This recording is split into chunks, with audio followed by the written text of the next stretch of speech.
Thanks, Tim. Hi, everyone. Thanks for having me. I really appreciate it. And it's good to follow on from those presentations. So something a little bit different here, guys. But look, I'll jump straight into it. Douugh, as described, we're a consumer-based fintech business. We're very much on a mission to democratize banking and make the world financially healthier. Some key highlights for you. We are a very capital-light, purpose-led consumer fintech and next-generation neobank. Unlike the traditional neobank model that you might be familiar with today, we've actually chosen to wholesale partner through a model known as banking as a service with an existing bank that can provide us the licensing structure and the ability to take deposits compared to becoming our own licensed ADI. This really allows us to disrupt the actual business model of banking, taking a SaaS-based approach and leveraging open banking. Our focus is very much on fostering financial wellness for our customers. What that means is we're here to help customers spend smarter, save more, and ultimately build wealth over the long term. What we've been developing over the last few years is an integrated AI-powered banking and wealth management application. We're actually fusing wealth management into the core banking system. Currently, we're live in the US on an invitation-only beta program. We launched that last November, and we're very close now to launching our full market launch.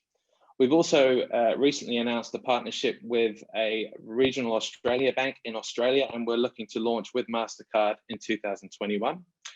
Touching on Mastercard, we're fortunate enough to have forged a global strategic partnership with them that really allows us to work with them locally here in Sydney on some of the key innovations around digital payments, which, as some of you may know, we're leaders in the world on. It also involves them helping us from an issuing point of view, as well as marketing support.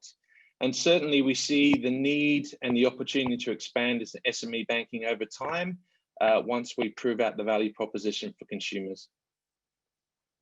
Just want to touch on COVID-19 and what it's meant for our business. Thankfully for us, it's actually fast-tracked the world away from using cash and really increased the use of debit card and mobile payments. In a market like the US, which is where we're operating, as many of you may be aware, it was a very cash-driven society, some way behind digital payments and certainly contactless payments in comparison to Australia, which is actually Apple Pay's largest market. So what we've seen is due to lockdowns, there's been a mass increased awareness and demand for digital banking and investment/brokerage services. The impact that it's actually had on the economy and is still having is specifically the increase in the unemployment rate and the decrease in interest rates has really meant that people are looking to spend smarter, tighten their belts, and actually looking for more access to yield and investment opportunities, which is obviously something that we're advocating here. I'll touch on the problem that we're solving because, as I always like to start these presentations, we're actually solving a fundamental customer problem. If you look at traditional banking, it hasn't really changed much over the last 30 years, but what has become very apparent, thanks to the Royal Commission, is there has been a big shift away from servicing customers from what banking used to be. Our view on the banking landscape is the big banks in particular are obviously very big, very slow, very heavy, and quite frankly have been quite lazy in actually adopting new propositions to cater for this new emerging Gen Z demographic. They're still relying on declining net interest margin, very much unable to differentiate their core proposition. And from our point of view, have never really taken on the responsibility of financial education. And that really comes back to the business model that's underpinning it all. They've certainly become very crippled by legacy and service-based models that are branch reliant, and through acquisitions of smaller banks have really crippled the tech stack. And from our point of view, have not really been willing to innovate and disrupt and cannibalize their core business. And as many of you will know, post-Royal Commission, there is a trend of divesting their wealth businesses. In terms of the neobank space, we've seen this flurry out of Europe now locally around what we call mobile-focused neobanks that have really looked to focus on the opportunity to build better customer experiences and have gone and got their own banking license. This model, however, from our point of view, really dictates the need to offer undifferentiated products to the major banks to compete. From our point of view, it's not really solving the core customer problem around financial wellness. If anything, it's more price improvement based in traditional banking and lending products. And certainly from our research, the number one problem that's always need to be solved, especially in today's market, is around helping customers better manage their money. If you look at the world population, in particular the US, which is where we're focusing right now, it's grossly unhealthy financially.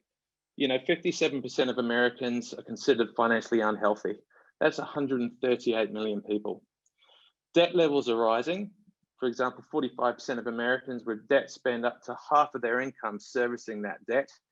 It's a very high credit card driven model and market. Many Americans are not satisfied now with their present financial position, and obviously this has got worse over the last 6 months. And here's the interesting one we always pick up on. 47% of Americans cannot cover a $400 medical emergency expense. So really what you're seeing is this mainstream consumer market living paycheck to paycheck, even at the more affluent level that we're initially focusing on. Whilst they may earn over $85,000 a year, the way their lifestyle enables them, they're still living paycheck to paycheck. So the fundamental problem we're seeing that has never changed is how can we help people better optimize their cash flow, save more, and actually invest money to use compound interest to get them ahead. And it's shifting from this debt component of the life cycle to actually getting them into the thriving sector. If you look at the current landscape, this is how we see the world. You've got traditional banks there, which is version 1.0. You see the neobank models that have popped up over the last 3 years, which we believe is 2.0 on a similar business model. But really what we're advocating here, leveraging a wholesale banking as a service model with existing banks, is building out of financial wellness platforms that are purpose-led. And we've got some key competitors there in the US that have really already started this trajectory, albeit coming from a robo-advisory sense and getting more into banking. The key difference for Douugh here is that we have deliberately started with the everyday checking account, because for us to do this job correctly, we need people to use Douugh every day. This is all about controlling the money flow for customers so we can build smart technology to help them manage on autopilot. So we're very much SaaS-based in how we're approaching this business model. We're integrating with wealth management, and we're using AI and machine learning to build a fully autonomous money management assistant over time that is really dedicated to helping them live financially healthier. We call this a smart bank account. A little bit about banking as a service. It's a new term that's emerging. It might be foreign to a lot of Australian investors, but if you look at Europe, for example, this is becoming a bit of a thing. And you might have seen recently Westpac announcing their plans into getting into banking as a service. And what this means is banks that really have struggled to compete with fintechs, have actually spent a lot of money on their infrastructure, are seeing the opportunity now that instead of building and competing, is actually taking a step back in that stack and saying, look, we have an asset here. Let's sweat that asset, work with fintech partners that will drive the innovation and take the marketing risk. And we will share the economics on what I call the commoditized infrastructure layer that you just simply don't need to go and build. What that gives us as a fintech is we can retain the customer ownership. We're generating proprietary data, which is essential to any AI-based model. We can actually obtain BIN sponsorship with Mastercard directly through the banking partner, so we become the affiliate, big cost saving. We can actually leverage a virtual balance sheet for lending purposes down the line. It means we can focus our business model and our people on being engineering and product-led to build and drive R&D and innovation. It also allows us to scale rapidly and easily and cost-effectively into multiple markets. All we need is one partner in each market. With a global partnership with Mastercard, the rails are consistent. And what I like about this model is it still leverages the trust and credibility of the bank that sits behind us, that's been around many years, providing that deposit guarantee to customers. That trust mark is still very important in today's world. Touched a little bit about Mastercard, but we're very thankful to have them on board, and we've been working with them now for over 2 years, both their US team and their Sydney team.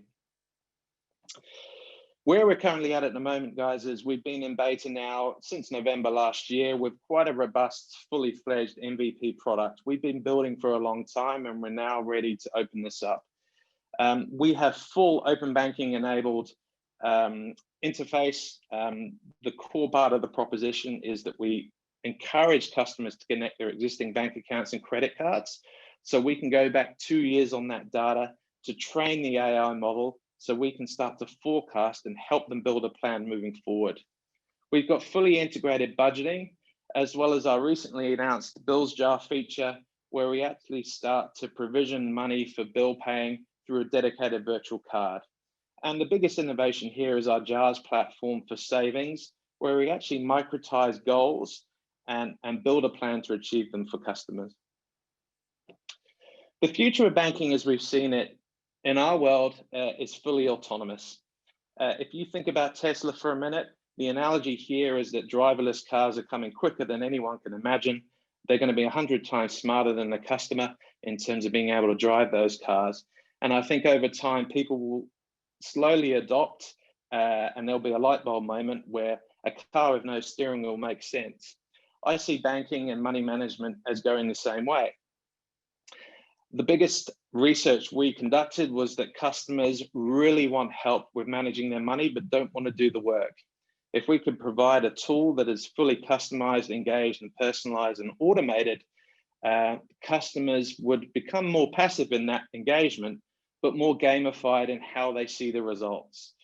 So this is all about a process of automation over the coming years to start to really take on those key tasks like paying bills for customers, optimizing their expenditure and their cash flow, and growing their savings and investment goals.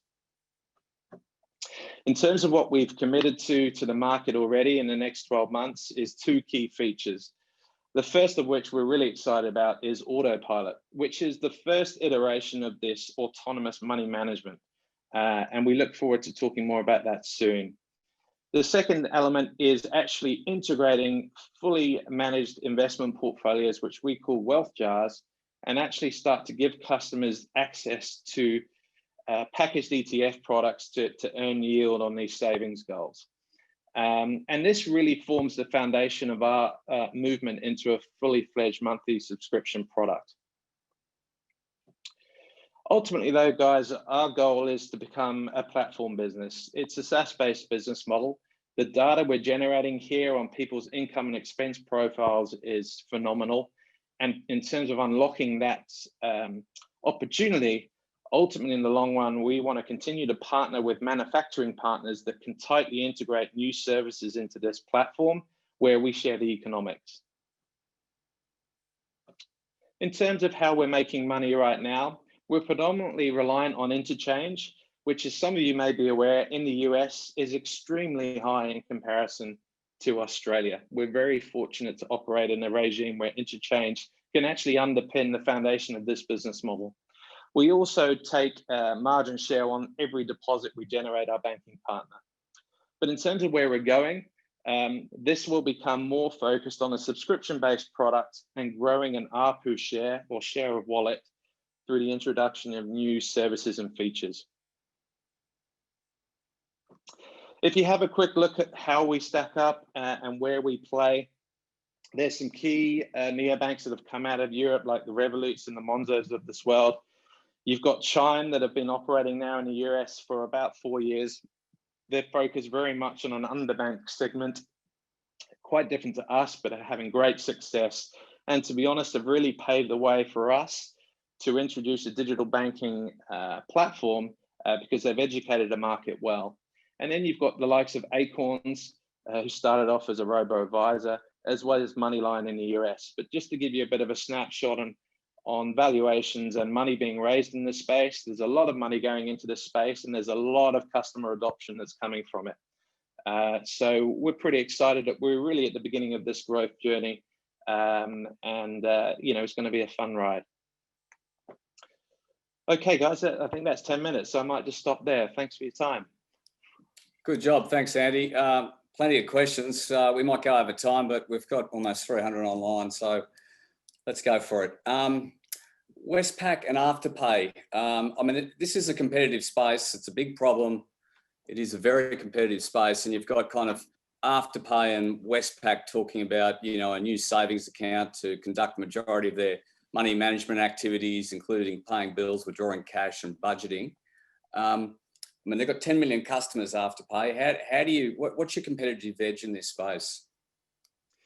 Yeah, great question. So that announcement for us was fantastic because it really validates the model we're pushing here. Again, it comes down to business model innovation and where you take this. Where we're focusing on is a core customer problem around money management. And I would argue that buy now, pay later are actually incentivizing the wrong behavior for money management. So we're actually focused very much on getting customers ahead of their bills and building wealth. So wealth management is critical to this, but it really comes back to the autopilot feature I touched on and how smart and how quickly we can scale this feature. It's fundamentally unique, and the value proposition from what we can see is very unique. From what I read about that article, it was very much focused on savings, but you know, our research is showing us that when you're paying 0.1% on balances, it's really not attractive. We actually need to use compound interest to help them get ahead further responsibly. And so you've got to acquire customers. You've raised some money not so long ago. What will be your average cost of acquisition per customer, and the pricing behind the monthly subscription? Can you give us a bit more color on that? Yeah, look, I'm not going to go into specifics. Obviously, you know, in this next phase, we're going to be focusing on core digital channels, heavily optimizing those channels through machine learning, specifically on Google's platform. You know, what we want to be focused on and show investors is that we are not going to report vanity metrics. We are going to focus on KYC customers that have an account that's activated, funds deposited, and card usage. So that's pretty critical because that drives the foundation ARPU growth. In terms of subscription, again, I don't want to give too much away there, but our thought process there is we are going to be more focused on a base value level and then have variable levers on top of that based on the features and services we go into. So we are positioning this as more of a premium mass market approach to money management. So everybody should be able to benefit from the same feature set. We do not want to discriminate with the feature set. And there's questions here about the US and the timing to an official launch. We are very close to an official launch, as we promised. So as I said, we've been in beta since November. You know, the IPO, the fundraise was the catalyst now for us to really open this up. So we're pretty excited.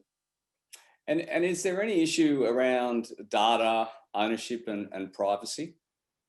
Look, I mean, if anyone understands open banking, and certainly this is where America is very ahead of the rest of the world, they've been operating open banking in an unregulated sense now for a few years. And just so you know, we've got 80% of our customers connecting existing bank accounts. So we've got high penetration on open banking usage that we're actually gives us up to 2 years worth of data on individuals, income and expense data. Now, obviously, we are not the ones storing those credentials. So we work with a third party to tokenize those credentials. We don't store them. We actually don't really store anything to do with those credentials. So it really, the customer giving us the authorization to pull a bank statement on them ultimately. And I don't think I've ever seen a stock so well supported and so talked about in the market in regards to your share price over the last month or so. Do you think it's got ahead of itself? Oh, look, firstly, we're humbled. And I think what we're seeing is a lot of people having strong belief in the business model and what we're trying to do. And actually, I think trying to see that we're trying to disrupt, we're truly trying to innovate and disrupt here with a new business model. You know, we've always taken retail investors on the journey because we want our customers to become shareholders and vice versa. It's a big part of our marketing strategy. Obviously, why we're excited about launching locally as well.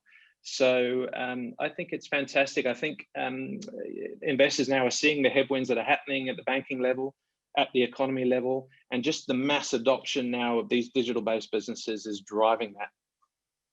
And how many shareholders are actually on the register now in terms of retail shareholders?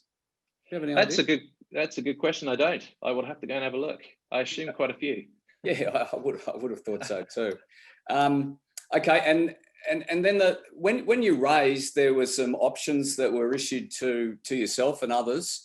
Can you, and they were both performance options and performance shares. What are the hurdles and the restrictions around those? We've weighted them exclusively to growth metrics around customer acquisition. So I think the 3 tiers are 10,000 customers, 12,500 customers, and 25,000 customers over the next 3 years. So, look, board management are fully incentivized to really throttle the growth. We realize scale is important in these games, and once we cement that MVP product market fit at the level, we're going to go very hard, mainly on viral acquisition focus, to scale this quickly. And just back to that, do you have any idea what that cost of acquisition is? You've asked me that before, and I'm not going to go into that right now. Okay. But it's safe to say that will optimize very quickly over time once we get the algorithms working and actually tracking through to the marketing funnel, which for us is all around click to download of the application and onboarding.